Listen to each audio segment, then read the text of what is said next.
Oke, kita akan langsung bedah tuntas satu topik yang penting banget hari ini, yaitu soal adanya krisis ekonomi yang katanya tersembunyi di Indonesia. Kita akan coba bongkar semuanya slide per slide. Nah, coba lihat kutipan ini. Kita selama ini ditipu. Wah, ini kan klaim yang berat banget ya. Katanya ada fakta mengerikan yang disembunyiin. Oke, kita bakal coba dalami maksudnya apa dan kenapa ini penting banget buat kita tahu, terutama menyambut tahun 2026.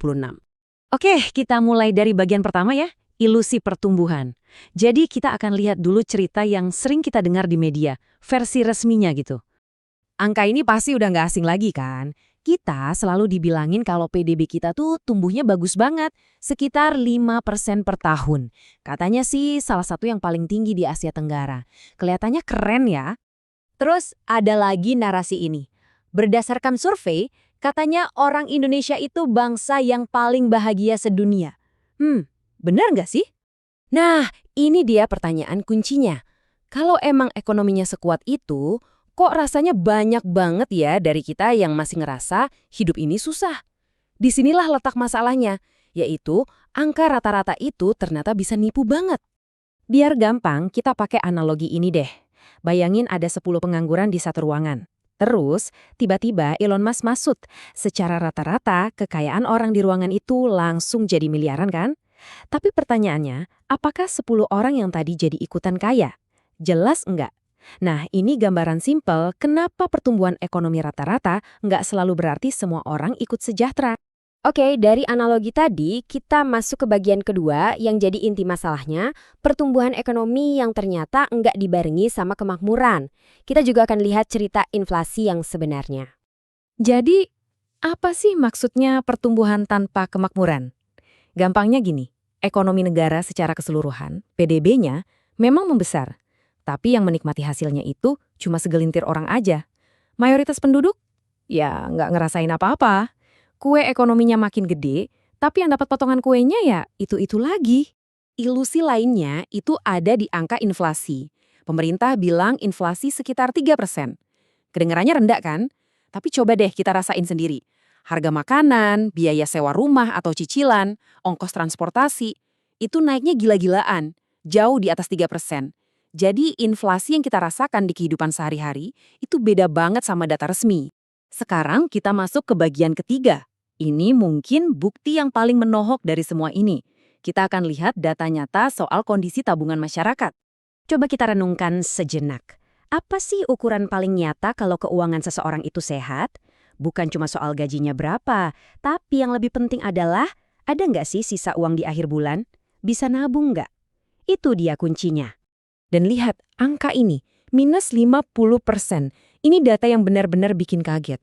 Artinya, dalam 10 tahun terakhir, rata-rata isi tabungan di rekening bank yang isinya di bawah 100 juta rupiah itu udah berkurang setengahnya. Hilang separuh. Dan jangan salah, ini bukan masalah segelintir orang. Rekening-rekening yang tabungannya anjlok ini, itu jumlahnya 99% dari seluruh rekening bank di Indonesia. 99%.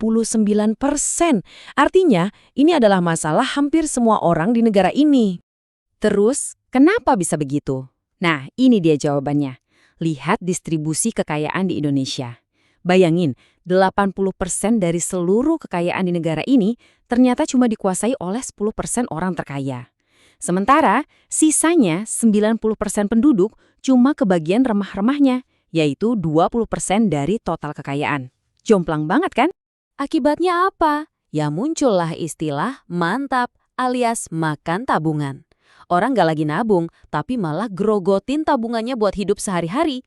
Bahkan lebih parah lagi, banyak yang terpaksa pakai pinjaman online atau pinjaman konsumtif lainnya cuma buat bayar kebutuhan dasar, kayak beli token listrik atau bayar uang sekolah anak. Udah bukan buat gaya hidup lagi, tapi buat bertahan hidup. Nah, dari semua data tadi, pertanyaannya sekarang adalah, terus gimana ke depannya? Apa artinya semua ini buat kita, terutama di tahun 2026 nanti? Prediksinya adalah kita akan mengalami yang namanya pemulihan bentuk K. Coba deh bayangin huruf K. Ada satu garis yang naik ke atas dan ada satu garis lagi yang turun ke bawah. Ini gambaran sempurna dari perpecahan ekonomi. Sebagian orang nasibnya akan melesat naik, sementara sebagian besar lainnya justru akan makin terpuruk. Jadi akan ada dua kelompok. Lengan atas ini adalah mereka yang makin kaya. Mereka bisa memanfaatkan peluang dari belanja pemerintah atau pasar yang stabil. Tapi di sisi lain ada lengan bawah. Ini adalah mayoritas orang yang nasibnya stagnan atau bahkan menurun. Mereka makin kejepit sama biaya hidup yang naik terus. Sementara lapangan kerja yang bagus makin susah dicari. Kelas menengah pun akan makin sulit buat naik kelas. Oke, terus kita harus gimana dong menghadapi prediksi ini? Nah, di bagian terakhir ini, kita akan bahas strateginya. Baik untuk bertahan maupun untuk sukses. Tentu saja, strateginya beda. Tergantung kita ada di jalur K yang mana. Buat kita yang mungkin ada di lengan bawah, strateginya adalah bertahan. Pertama, kencangkan ikat pinggang. Setiap rupiah pengeluaran harus benar-benar diperhatikan. Kedua, cari penghasilan tambahan atau side hustle itu udah bukan pilihan lagi, tapi keharusan. Tujuannya satu, meningkatkan sisa uang di kantong setiap bulannya. Nah, sebaliknya, buat mereka yang beruntung ada di lengan atas, sarannya justru berbeda. Apa itu? Belanja. Tapi bukan belanja sembarangan. Dukung bisnis-bisnis lokal, beli produk UMKM. Tujuannya adalah membantu uang berputar di ekonomi paling bawah, biar bisa ikut menggerakkan roda perekonomian dari akar rumput. Tapi, ada satu konsep penutup yang sangat kuat dan perlu kita pikirkan. Namanya self-fulfilling prophecy, atau ramalan yang jadi kenyataan karena kita semua meyakininya. Jadi, ini bukan cuma soal data dan angka, tapi juga soal mindset kita bersama. Jadi pertanyaannya adalah, apakah krisis ini sesuatu yang pasti terjadi? Atau jangan-jangan karena kita semua percaya dan takut akan krisis, perilaku kolektif kita malah justru membuat krisis itu benar-benar terjadi?